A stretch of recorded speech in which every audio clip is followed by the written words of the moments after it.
Praise the Lord po, no? And today, inatasan ako na mag-discuss sa inyo about the biblical case studies. It's a lesson 8 of the Essential New Birth of David Bernard sa book niya, no? So, previous nating mga lessons, it's all about the new birth, the born again process, the gospel, and repentance, baptism, and the importance of receiving the Holy Ghost. Yan. Today, we will discuss about the biblical case studies. So, let's, sabi daw dito, let's dig deeper konti sa salita ng Panginoon. So, what is case study? Para maano tayo. So, ano ba ang case study? How can we define it? So, sabi dito, sabi ng Google, the process or record of research in which detailed consideration is given to the development of a particular person, group, situation over a period of time. So, a detailed and consideration of development, kumbaga, it's a research. Yan, kung ano. So, mag-research tayo konti daw sa Bible ngayon. That is the case study. So, pag sinabi natin case, kaso or circumstances or sometimes problems na kailangan natin masolve, na maintindihan yung mga bagay-bagay. So, may mga sa Bible na minsan merong mga bagay na hindi na natin masyadong maintindihan. So, ito yung i-discuss natin. So, are we ready to have a discussion? Amen. So, praise the Lord. So, first case natin. Some said that the New Testament conversion or the new birth is complete at the moment of mental faith, verbal confession, or repentance alone, without the baptism of water or spirit. Let us briefly analyze some conversational accounts in the New Testament church and this theory. So, some religions, or maybe a person, magsasabi sa atin na hindi na kailangan ng baptism at saka receiving of the Holy Ghost. Baptism in water and baptism in the Spirit. May magsasabi sa atin yan. Kasi bakit? Pwede na lang naman ng mental faith lang. What do you mean by mental faith? Yan. Yung isip lang natin, may pananampalataya naman tayo eh. Pag may pananampalataya, okay na. Maligtas ka na. Kung naniniwala ka lang kay Jesus Christ, tayo ay ligtas na. Yan yung tinatawag na mental faith. Verbal confession. Yan. Di ba ang some doctrines nagsasabi na accept Jesus Christ as your personal Savior and you shall be saved. Yan. So magsasabi ng ganyan. Yan. So tapos daw, maliligtas ka na. Yan. Or repentance alone. If you repent sa ating mga kasalanan, ligtas na tayo. Yan. So ligtas na tayo daw. Yan. So ito yung pag-aaral natin kung tama ba ito ang sinasabi nila or kailangan talaga ng baptism in water and spirit. So Luke 7 verse 28, but he that is least in the kingdom of God is greater than he. So John the Baptist, siya yung nag-baptize kay Jesus Christ. And we know that in Acts chapter 19, sabi din, ang pinaka-discussion ni Pablo dyan, Acts chapter 19, nung merong mga disciples of John the Baptist dun sa Ephesus, pagka pinag-aralan natin, ano ang tawag doon? Baptism of repentance. Ang meron siya. Yan, baptism of repentance. Nagbabaptize siya through repentance. Yan, so through repentance. So John the Baptist baptized many. Even nga, 'di ba, si Apollos ay kanyang disciple.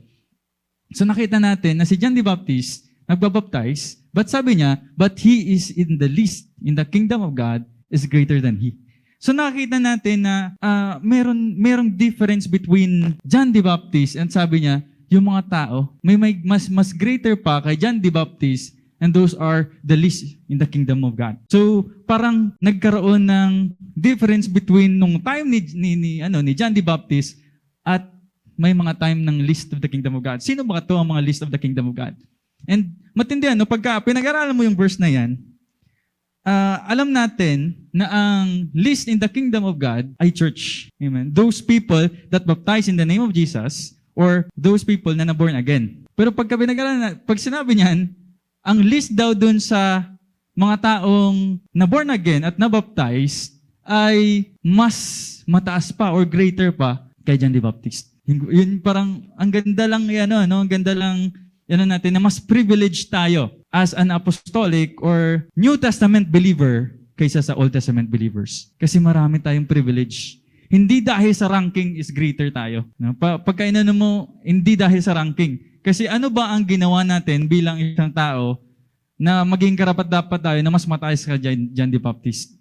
Di ba? Nag-preach ka na ba ng kay haba ng katulad ng ni John the Baptist? At take note, sabi niya, na among the born of woman, there is not greater prophet than John the Baptist. Yan. So, the Old Testament, merong sobrang daming prophets. Am I right? Yan. So, bigyan niyo ako ng isa. Isaiah. Yan. Messianic prophet. Yan. Doon na tayo kay Abraham. Abraham is a prophet. Moses is a prophet. Yan. So, nakahati na ba kayo ng dagat? Wala, di ba? Pero sabi nila, ang na-born again is greater than them. Kasi bakit we're privileged?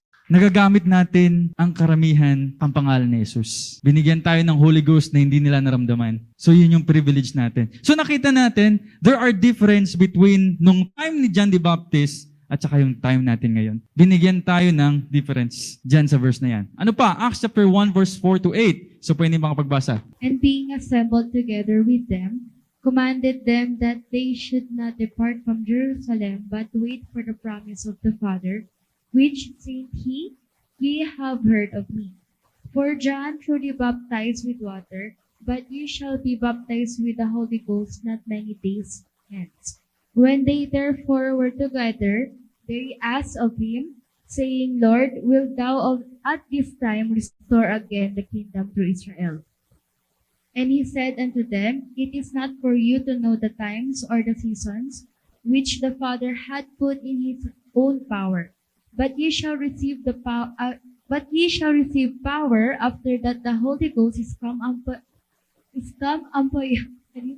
upon you, and ye shall be witnesses unto me both in Jerusalem and in all Judea and in Samaria and unto the uttermost part of the earth. Yan. So, Acts chapter 1 verse 4 to 8, alam natin lahat to. Ito yung start ng na si Jesus Christ, one of the Great Commission na mababasa natin sa Bible. So first, mababasa natin sa Matthew. Second is in Mark and in Luke. Sa John, wala eh. And the fourth one is this, na mababasa natin. Na nung time na nagbigay ng Great Commission ng Panginoon sa kanyang church. Yan. Pagka binasa natin, ito yung time na kung nasaan sila. Nandun na sila sa sa Mount of Olives. Yan, kasi mag-ascend na si Jesus Christ. Yan, ito nung time na to. So, ascension na ni Jesus Christ to. So, before na umakyat, kasi pagka pinag-aaral natin, ang book of Matthew, yung Matthew 28:19, nasaan sila nung time na yon? Nasa Galilee. Yan, nasa Galilee sila. Ang Mark, nasa Galilee din. Yan. Ang Luke, nasa Jerusalem sila.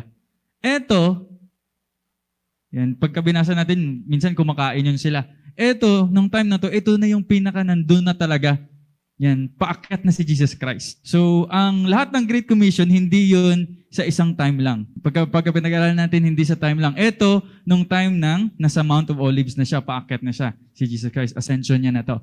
So, pagka binasa natin, sabi niya, and being assembled together with them, commanded them that they should not depart from Jerusalem, but wait for the promise of the Father, which said he that heard of me. Yan. For John truly baptized you with water, but you shall be baptized with the Holy Ghost not many days hence. So, may pinahihintay pa sa kanila nung time na to. So, hindi sinabi ng Panginoon na repentance lang. Hindi lang sinabi ng mental faith, okay na kayo. Walang ganun.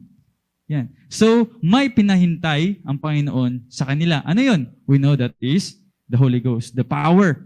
Yan. Pagka binasa natin, but ye shall receive power after the Holy Ghost is come upon you, and shall be witnesses unto me, both in Jerusalem, in all Judea, and Samaria, and unto the uttermost part of the earth. So nakita natin na sa mga scripture na yan, na walang sinabi si Jesus Christ na mental faith lang ang kailangan natin. Yan. Or repentance alone. Yan, repentance alone. Okay, Luke chapter 24, verse 47 to 49. Sino po makapagbasa? Si Brother Zeth daw. Should be preached in his name among all nations, beginning at Jerusalem. And ye are witnesses of these things.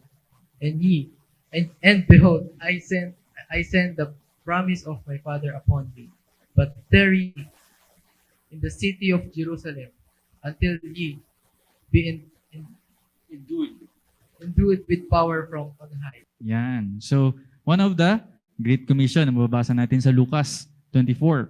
Yan. So sabi diyan that repentance and remission of sins should be preached in His name among all nations, beginning at Jerusalem. So hindi siya nagsabing repentance alone can save us. Yan. So and ye are be witnesses of things, and behold, ito na yon. Send the promise of my Father upon you, but ye tarry in the city of Jerusalem. Pinahintay sila ng time na yun. So, grabe no, hindi lang isang beses siya nagsabi ang Panginoon na doon lang muna sila sa Jerusalem. Yan. Ito, nung time na sa Jerusalem din siya doon, na magtari lang muna daw sila doon. Kasi bakit? Bibigyan sila ng promise. Yung power, kumbaga. Okay. So, we must recognize that those saved in the Gospels means yung 4 Gospels na mababasa natin, Matthew, Mark, Luke, John. Yan. Were saved under the old covenant while they awaited the new. Yan. So naligtas sila daw in an old covenant. The new covenant did not come into effect until after Christ's death, burial, and resurrection. So ang new covenant daw, or the New Testament, hindi nagkaroon ng effect kung hindi natapos yung death, burial, and resurrection ni Jesus Christ. So, Hebrews chapter 9, 15 to 16. Ano sabi dito? Sige. Sino gusto mag-volunteer? Makapagbasa. Serenally, sige. Ganun na lang siguro tayo, no? Verse 9, 15 to 16. And for this cause, He is the mediator of the New Testament, that by means of death, for the redemption of the transgressions that were under the first testament, they which are called might receive the promise of eternal inheritance. 16. For where a testament is, there must also of necessity be the death of the testator. Yan. So, sabi niya, and for this cause that the mediator of the New Testament, that by means of death. Yan. So, nagkaroon ng New Testament because of the death of Jesus Christ. Dahil sa kanyang kamatayan, nagkaroon ng bagong kasunduan. Yan, nagkaroon ng bagong kasunduan. Kasi bakit? May lumang kasunduan. Yan yung ibig sabihin ng Old Testament. So Old Testament means kasunduan, agreement, no? So alam naman natin yan, di ba? Kasunduan or agreement. Yan, ibig sabihin ng Testament. That's why sa Bible natin, hati sa Old Testament at saka sa New Testament.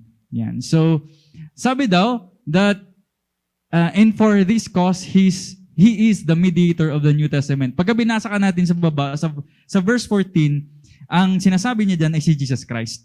Yan, si Jesus Christ yan, pagka binasa natin sa taas. Yan. Sige nga, ibasahin nga natin, sorry. Kasi parang hindi tapos no? Verse 14, kung sino dyan, may Hebrews chapter 9, verse 14 sa taas. Sige, basahin ko lang, sabi dito, verse 13 tayo. For if the blood of the bulls and goats and ashes of an heifer sprinkling the unclean sanctify to the purifying of the flesh, how much more shall the blood of Christ, who through the eternal Spirit offered Himself without spot to God, purge your conscience from dead works and serve the living God. So verse 15, and for this cause, He is the mediator of the New Testament, that by means of death, for the redemption of transgression that were under the First Testament. Yan. The First Testament na sinasabi niyan, yun yung Old Testament. Yung lumang kasunduan na meron sila.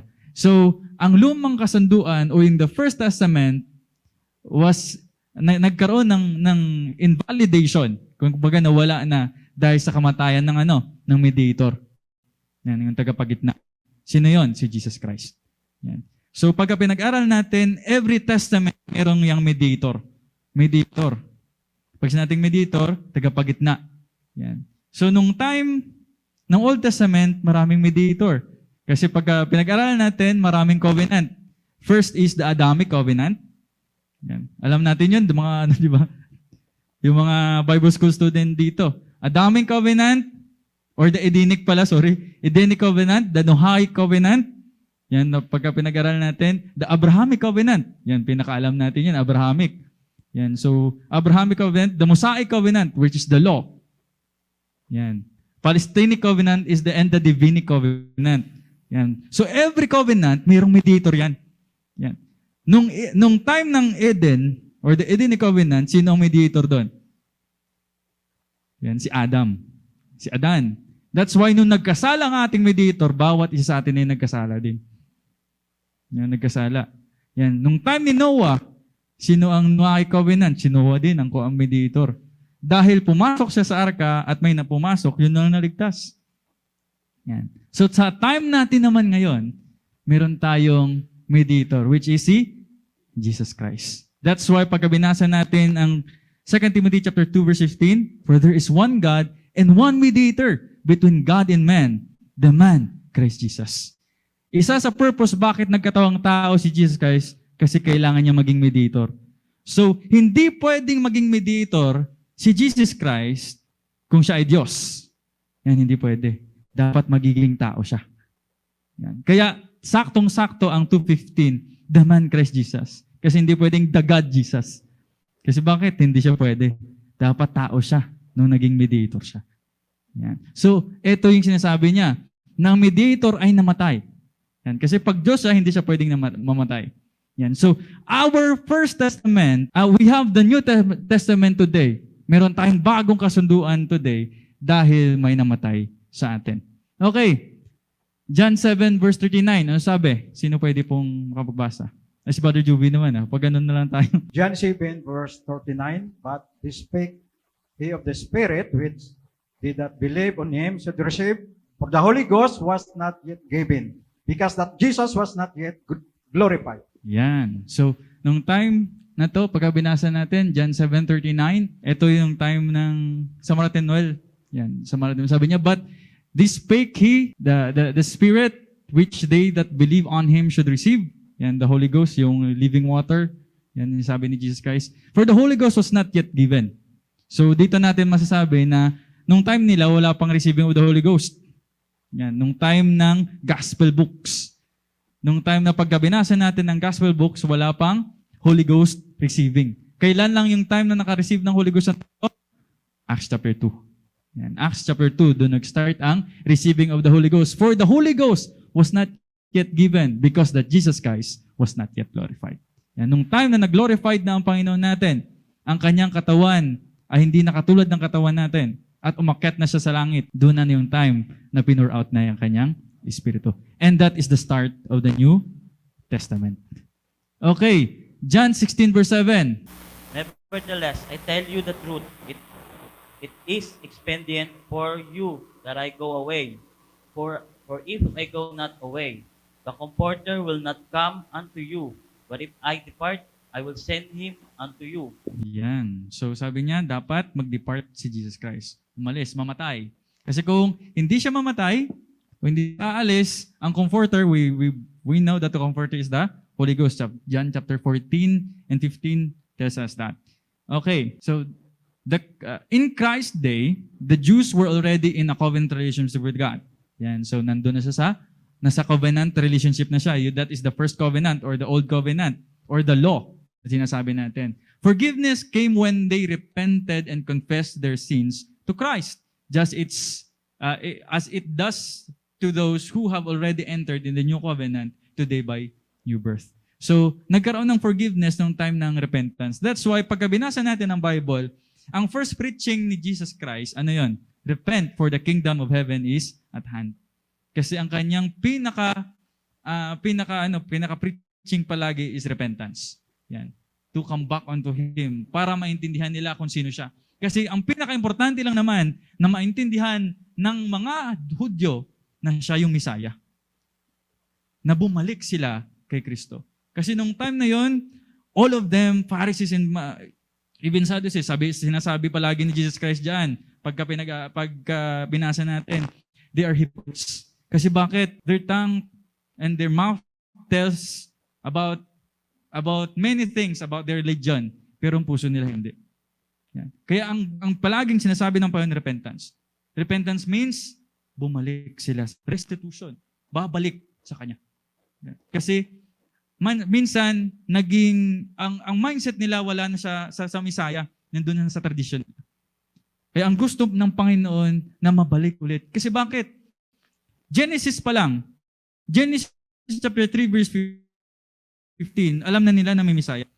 Diba pagka natin, Genesis chapter 3 verse 15, the seed of the woman, that is a messianic prophecy. Binigay na yan ng Panginoon. Genesis pa lang. So alam na nila na may Misaya at gusto lang ng Panginoon na maibalik ang mindset nila na ang kanilang puso at isip dapat nandun sa Messiah. Kasi even Sabbath, pagka pagka binasa natin ang Bible, sabi ng Panginoon nga, He is the Lord of the Sabbath. Kasi bakit? Minsan, mas banal na ang Sabbath, ginawa ng Panginoon ng Sabbath for the person, for them. But sometimes, ang nangyari, minsan, parang ang Sabbath, kumbaga ang tao na ang ginawa sa Sabbath. Yan. Kaya hanggang ngayon, mayroong Seventh-day Adventist. Sinano nila yung Sabbath day talaga. Yan. Pero, ang gusto ng Panginoon na mas mahalin natin ang Messiah, mahalin natin si Jesus Christ, kahit sa ano pa man na mayroong mensahe sa Bible. Okay. Sabi dito, 1 John chapter 1 verse 9. Pwede po tayo. 1 John chapter 1 verse 9. If we confess our sins, He is faithful and just to forgive us our sins and to clean us from all unrighteousness. Yan. Yan yung gustong-gusto yan ang mensahe ng Panginoon time na yan. Just confess. Just accept that you are a sinner. Just turn back and bumalik sa Panginoon kasi kukunin niya ang ating kasalanan. Okay. During His earthly ministry, Jesus forgave the sins of the repentant Jews. Yan. So, nung time na yon, lahat na nagsisi, anong ginawa niya? Ginawa niya yung kasalanan. Even nung time yung di ba, yung magkaibigan na ang bubong ni Pedro pa nga, doon sa Capernaum, ano nangyari? Sinira nila para lang ibaba ang kanilang kaibigan. Ano sabi ng Panginoon doon? Na napatawad na ang kanyang kasalanan.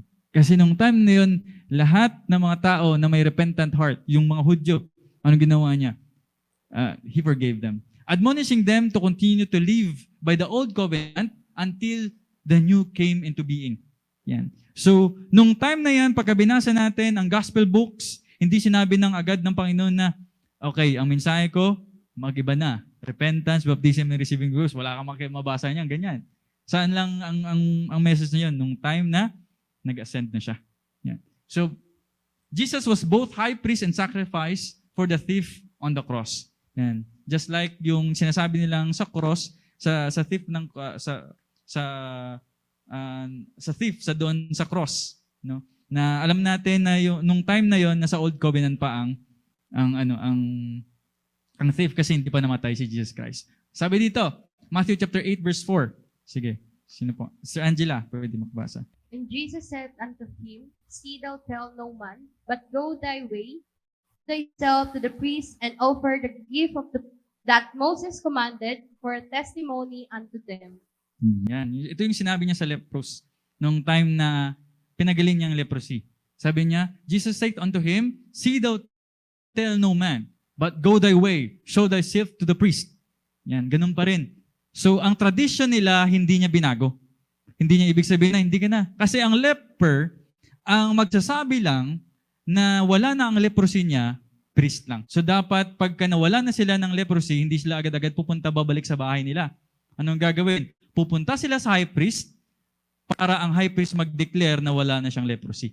So, yan yung ginagawa ni Jesus Christ ng time niyon. Hindi niya sinabi, ako naman nagpagaling sa iyo. Bumalik ka na sa bahay mo.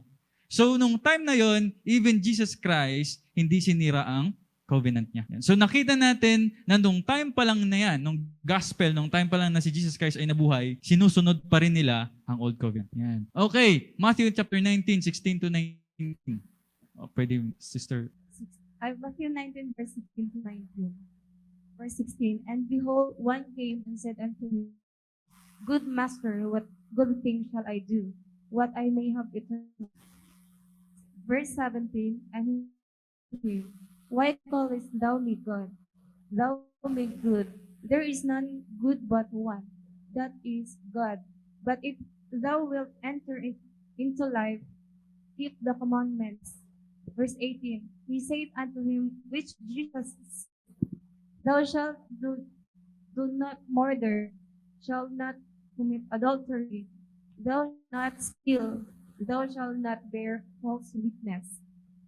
Verse 19, Honor thy father and mother, and thou shalt not love thy neighbors as thyself. Yan, okay. Ito yung rich young man. Yan, pagka binasa natin sa Matthew chapter 9:6. It's a story of rich young man pumunta kay Jesus Christ.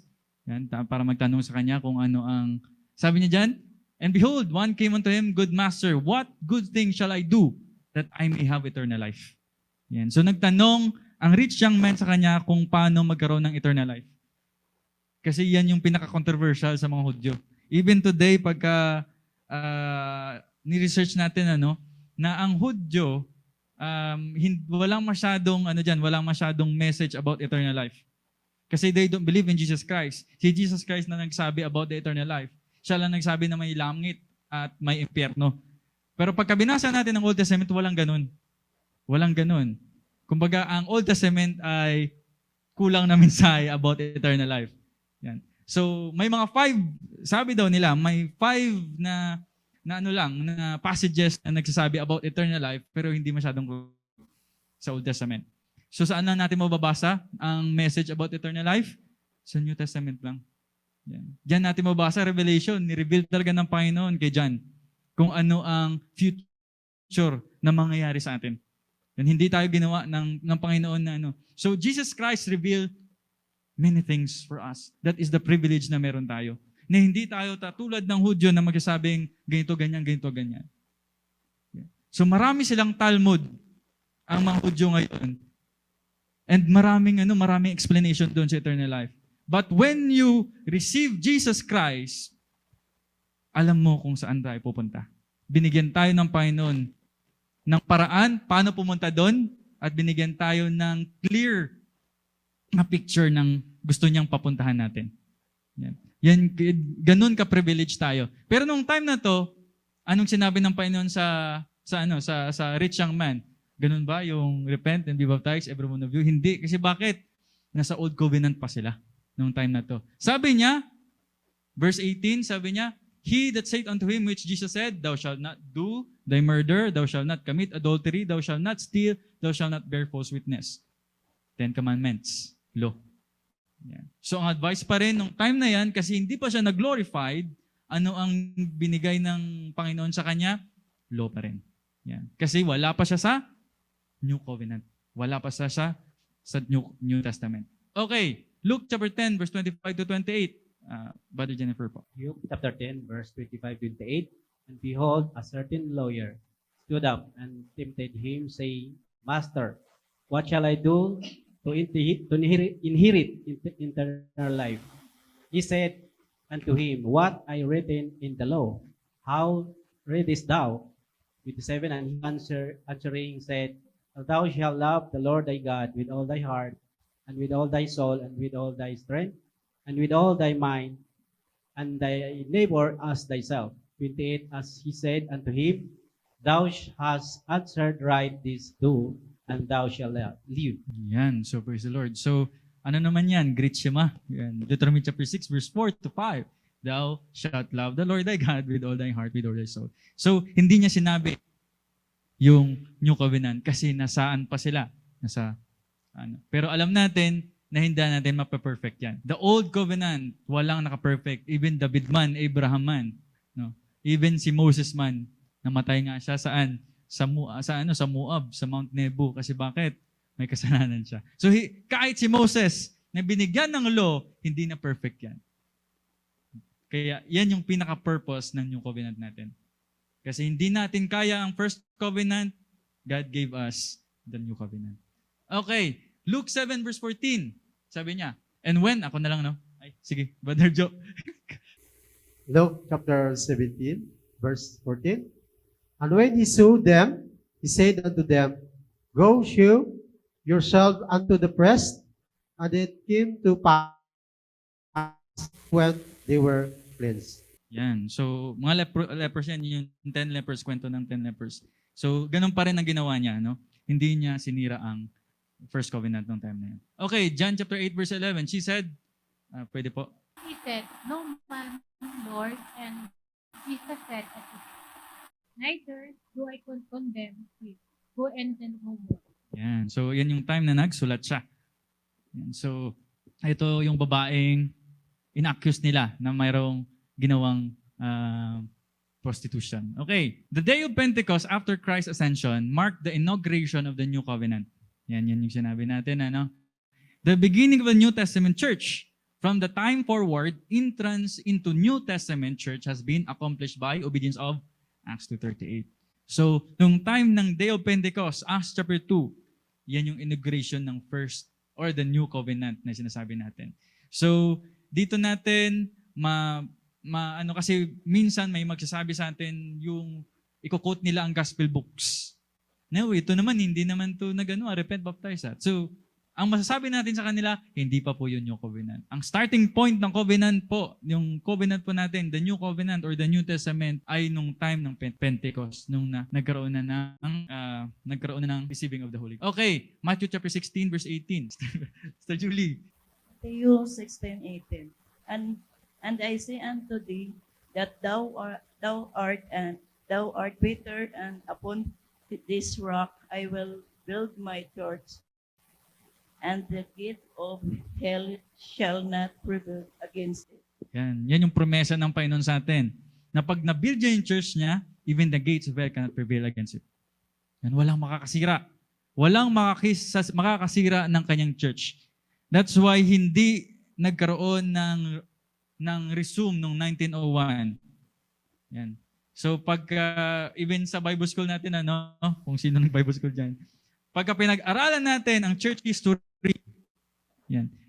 Yung 1901, hindi yan yung start agad ng Holy Ghost Revival at saka ng Baptism in Jesus' name. Before 1901, still merong Baptism in Jesus' name at receiving of the Holy Ghost. Yan. So kung sa Bible school, hinatigyan sa 5 ang church history. First is, nung time ng apostles, yan, apostolic age ang tawag nila. Apostolic age ang tawag. No, it's in 30 AD to 100 AD. Yan. So yun yung time na meron pang apostle. So 100 AD, dyan namatay si John the Baptist. Yan. Alam natin na may Holy Ghost revival dyan. And after that, 100 to 325 AD, tawag nila dyan ay post-apostolic age. So nung time na yan yung mga forefathers natin. Yan yung palagi na kinukot si Polycarp. Yan. Si Tertullian, dyan din nabuhay. Yan yung ng first ng word na Trinity. Yan. So dyan sila nabuhay, pero meron pa rin receiving of the Holy Ghost. And even nung time ng Nicaea, nung 325, meron pa rin naka-receive ng Holy Ghost. Pagka pinag-aralan natin, at meron ding nababaptize in Jesus' name. Ano lang ang problema? Bias ang ating history. Yan. Very biased ang history natin. Kasi pinurmesa ng Panginoon Sabi niya dyan, even the gates of hell cannot prevail against it. So hindi nagsis ang baptism in Jesus' name at receiving of the Holy Ghost. Yan. Hindi nagsis yan. Nung time na na-build ang church, nung Acts chapter 2, nung Pentecost, nung time na yon, hindi nawala ang ating doctrine. Nagpatuloy hanggang ngayon. Hindi nawala po. Okay. Luke chapter 24, verse 47 to 49. Yan yung sinabi natin kanina. And repentance and remission of sin should be preached in His name among all the nation, beginning at Jerusalem. Yan. So magsa-start sa Jerusalem, ito yung time ng Acts chapter 2, and you are witnesses of these things, and behold, I will send a promise. Okay, ayan din. Okay, so according to Acts chapter 8, verse 5 to 17, when Philip preached to the Samaritans, they believed in his message and received great miracles, including divine healing and casting out of demons. They had subjective emotional experience and great joy.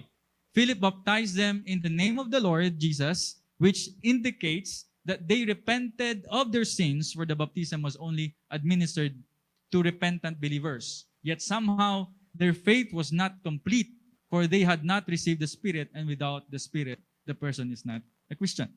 Yan. So kasi may magsasabi sa atin, mayroong magsasabi sa atin, pagka nabaptize ka na daw in water, nabaptize ka na rin in Spirit. Yan yung sinasabi nila. Pag nag-repent, katulad nung kanina, mental faith lang daw ang kailangan. Yan. May mga tao na mental faith lang. Repentance alone, or you just proclaim that Jesus Christ is your Savior. Yan. Pero hindi yan yung nangyari dyan. Pagka binasa na natin ng Acts chapter 8, nung time na pumunta si Philip, ito Philip, hindi yung hindi yung apostle ang nandito. And tinatawag nilang Philip the Evangelist, one of the deacons in Acts chapter 8. Yan. So pagka binasa natin Acts chapter 21, mababasa din natin yun siya. Yan, na may mga anak siya na prophetess. Yan siya, si Philip the Evangelist. Yan, hindi yan si Philip the Apostle. Yan, nung time na yun, pumunta siya sa Samaritan. And nung time na yun, first binaptize niya yung lahat ng mga naniniwala doon. Yan, nagrepent sila. So, when they repent, they obey. Kasi repentance lead to obedience. Yan. Ang ating repentance ay mag-lead sa obedience. Nung time na yan, nagpabaptize sila. Even yung ano dyan, sino pangalan? Si Elimas Bar Jesus. So, yung ano dyan, yung gustong bilhin ang Holy Ghost. Kasi after that, Acts chapter 8 verse 5, nakita natin na si Philip ay umalis na, pumunta ng Gaza kasi naghintay yung Ethiopian eunuch na nandoon. And sino ang pumunta diyan sa Samaritan? Umakyat sila ni Pedro at ni John. Para saan yun? Para maglayhan sa kanila at makareceive sila ng Holy Ghost. So, different experience. Hindi sila, pag nabaptize in Jesus' name, nagkaroon ka na ng receiving the Holy Ghost. So, Acts chapter 8 will tell us that baptism in Jesus' name in water is a different experience sa receiving of the Holy Ghost. Yan. Kasi kasi mayroong magsasabi sa atin na pareho lang yan. Pero ang Acts chapter 8 magsasabi sa atin na iba. Kasi iba ang nagbaptize sa kanila. Sino si baptize sa kanila sa tubig? Si Philip. Pero ang naglayhan sa kanila para makareceive ng Holy Ghost, si Pedro. Sobrang matindi, na bakit si Pedro pa ang pinunta doon. Pinapunta doon nila. Pwede naman si Philip doon. Pero nung time na yon, alam natin na si Pedro ang sinabihang, the gates of hell cannot prevail against it. Ang susi ay binigay kay Pedro nung time na yan. So, nung time na yan, mababasa natin at maintindihan natin na ang kaligtasan sa New Testament is we need to repent, be baptized in Jesus' name, in water, and receive the Holy Ghost. The biblical account does not say they had already received the Spirit for salvation, but were waiting for a second optional post-conversional experience. It simply says that they had not yet received the Spirit. Yan yung sinabi natin. And it is impossible for a person to possess the Spirit or be filled with the Spirit if he has never received the Spirit. Yan. So, the Samaritan's conversion was not complete until they received the Holy Spirit. Yan. That is the complete experience ng time na pumunta na doon si Pedro at saka si John the Baptist. Okay, sabi dito, one of the best verse pagka inano natin ang Espiritu ng Panginoon. Sino na po? Ay, si Sister Jabel po pala. Romans 8:9, but ye are not in the flesh, but in the Spirit, if so be that the Spirit of God dwell in you. Now, if any man have not the Spirit of Christ, he is none of his. Yan, he is none of his. Yan, klarong-klaro. Yan. Walang ibang meaning yan. Sabi niya, pagka wala kang Espiritu ni Kristo, hindi ka sa Kanya. So, the word is not the Spirit of God, it is the Spirit of Christ. Yan. So, pag sinabi nila, ibaba sa Espiritu ni Kristo ang Espiritu ng Diyos, pareho lang po. Yan, kasi bakit may isang Espiritu lang? So, nakita natin, diyan natin mababasa, maintindihan na ang Espiritu, si Kristo ay ang Diyos mismo. Kasi Spirit of Christ Yan. Spirit of Christ ang term. Spirit of God kanin sa taas, and then sa baba, the Spirit of Christ. So we believe that there is one Spirit. Yan. So kung magsabi sila, iba ang Espiritu ng Diyos, iba ang Espiritu ng Kristo, ilang Espiritu mo? Tapos may Holy Spirit pa. 3 na Espiritu mo. Tapos may Spirit pa. Ganun, ilan? 4? Yan. So nakita natin na may isang Espiritu lang. And we believe that Jesus Christ is that Holy Ghost that we receive. Kaya sabi niya, He is none of His. Yan yung pinakaano ng Panginoon sa atin. Pag wala tayong Espiritu ng Kristo, kung hindi tayo nakareceive ng Holy Spirit, ng Spirit ng Panginoon, hindi tayo sa Kanya. So, ownership ang pagkaroon ng Espiritu ng Panginoon. We're owned by our Creator, Jesus Christ Himself, pag tayo ay meron tayong Espiritu niya. Okay. 1 Corinthians chapter 12, verse 13. For by one Spirit are we all baptized into one body, whether we be Jews or Gentiles, whether we be bond or free, and have been all made to drink into one Spirit. And so, praise the Lord. So, klarong-klaro, one Spirit. Yan. Okay. When Saul or Paul was stricken by light from God, he acknowledged Jesus Christ as Lord, called on Him, and express willingness to obey Him. Lord, what wilt Thou have me to do? Yan. So, sana ganun din tayo nung pagka inanon tayo ng Panginoon, lahat ng tao na talagang kinakausap ng Diyos. Alam natin na may mga taong kinakausap ng Diyos, pero hindi yan yung sinasabi. Next time na lang, Lord, ang sinasabi. Pero si Paul, nung time na binigyan siya ng mensahe ng Panginoon, ang pinaka-response niya, ang pinaka-tanong niya agad sa Panginoon, Lord, what wilt Thou have me to do? Anong gusto mong ipagawa sa akin? And we know that before he was converted as a Christian, he was a very zealous Jewish Pharisee. Alam natin na may paniniwala na siya. At alam niya, mas kilala niya ang Diyos na pinaglilingkuran niya kaysa sino man na nandoon. As Pariseo siya eh. Yan. So siya ay lawyer ng Panginoon.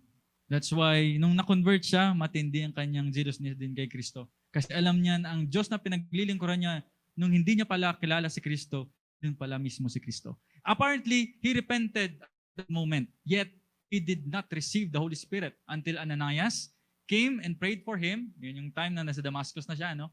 Moreover, after Ananias prayed for him, he told Paul, arise and be baptized and wash away thy sins, calling in the name of the Lord. Before he was baptized, Paul has already confessed and called on Jesus as Lord. Yan, as Lord. So alam natin na ang Lord diyan means Yahweh.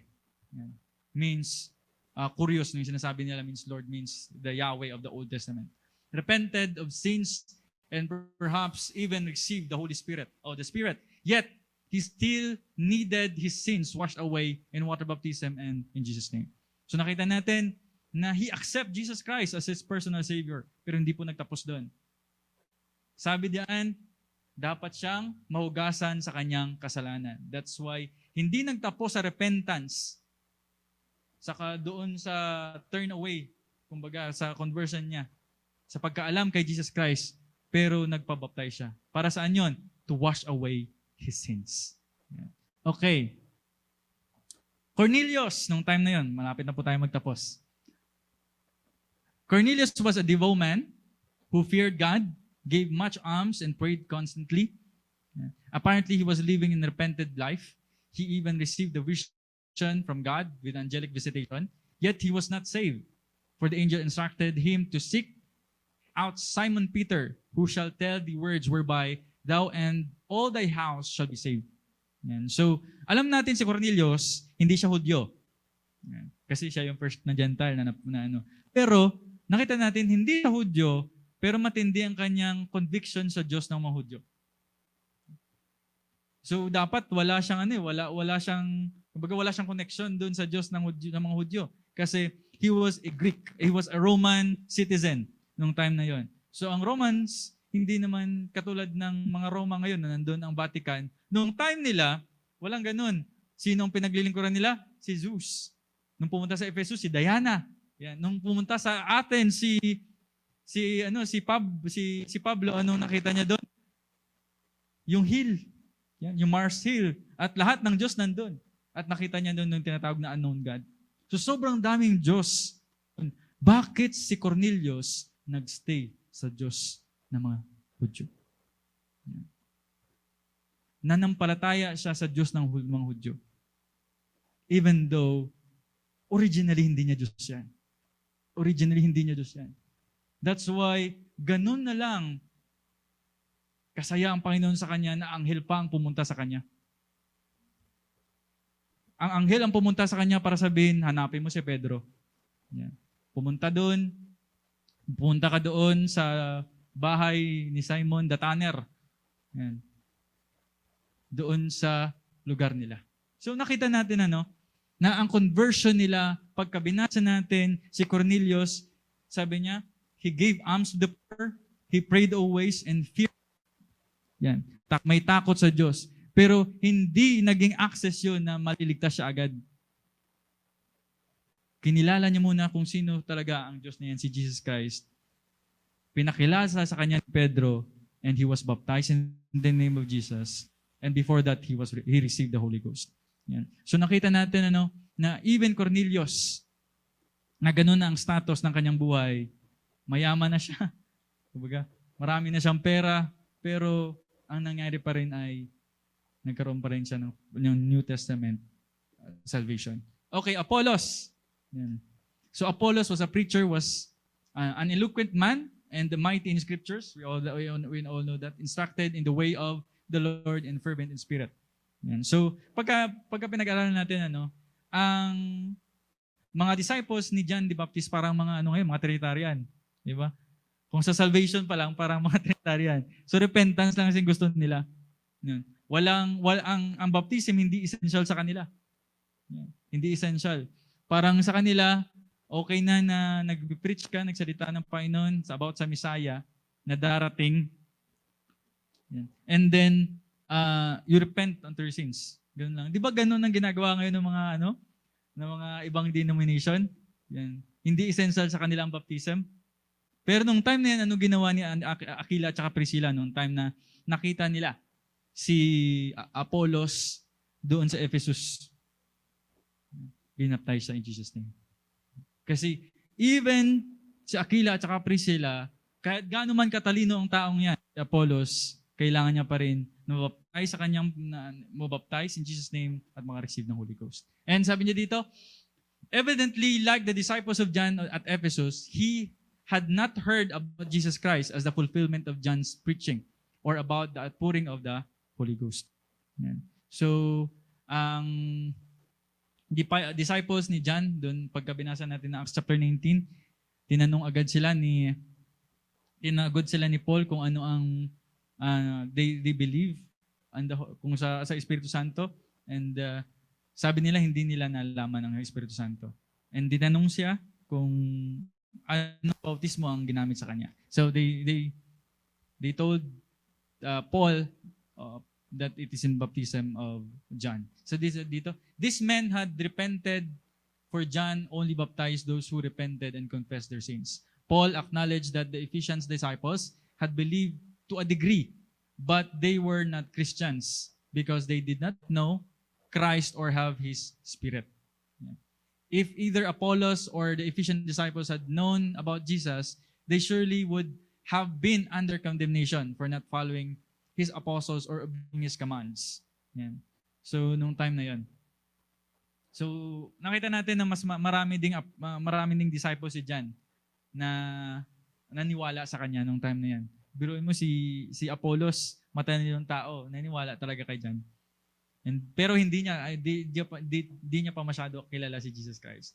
So thank God, nung time na yan, na nakilala niya si Jesus Christ, nakilala niya si Pablo, nakilala niya si Aquila at Priscilla, at naging buo ang kanyang doktrina na nalaman. And sabi dito, what was need to make John's followers part of the New Testament church? They needed baptism in Jesus' name and baptism of the Holy Spirit. The same is true today. Yan. Hanggang ngayon po sa atin, we are not walang changes sa testament natin o sa covenant natin, ganun pa rin po. Ang covenant natin ay ganun pa rin nung time nila. Yan. So hanggang ngayon, we are in grace dispensation. Hanggang ngayon, nasa New Testament pa rin tayo. Ang Acts ay hanggang 28 lamang. Yan. Pero hindi natapos yun. Nandito pa rin tayo. Nasa Acts pa rin po tayo. Pwedeng magsulat. Sabi niyo, di ba, si Pastor Alan magsusulat doon sa kanyang travel. Kasi hindi pa natatapos ang Testament. Matatapos lang ang covenant po na po ito when the rapture comes. When God will come back here and kukunin niya tayo lahat. That is our hope even until today. Na alam natin ang Diyos natin ay babalik. Pagka binasa natin ang Acts chapter 1, sabi ng Panginoon dyan na hindi sa inyo, hindi nyo kailangan malaman ang mga bagay-bagay, but wait for the promise. So ngayon sa atin, ang gusto lang ng Panginoon, dito na ako magtatapos. Thank you and God bless. Yan. So ang gusto ng Panginoon sa atin na maintindihan natin na we are more privileged than the First Testament. Yan. Even today, hindi nila alam kung paano i-pronounce ang word na Yahweh. Hanggang ngayon, ang isang priest lang ng Catholic ang nag-ano ng Yahweh. Pero even today, hindi nila alam kung paano i-pronounce yun. They don't know how to pronounce Yahweh. But today, we all know the name of our God, and that is Jesus Christ. Because that is the great privilege na ibinigay ng Panginoon sa atin na nireveal niya sa atin ng kanyang pangalan. That we may use it sa mga bagay na gagawin natin para sa Kanya. Kasi alam natin na hindi natin kayang gumawa ng bagay para sa atin lang. Nasabihin mo na mag-share ka o pagka nabaptize ka, ibang pangalan ang gagamitin mo. There's no power in it. But we're very privileged that God gave us that great name, Jesus. The New Covenant tells us that we are very privileged to have that name, that Jesus. So today, siguro, ano naman tayo, kailangan na natin siguro na i-worship today bago tayo magtapos yung pangalan na yun na binigay ng Panginoon sa atin. The name above all name. That every knee should bow and every tongue shall confess that Jesus, that name is great and awesome and wonderful and worthy to worship today. As we stand today, let's just worship God. Hallelujah.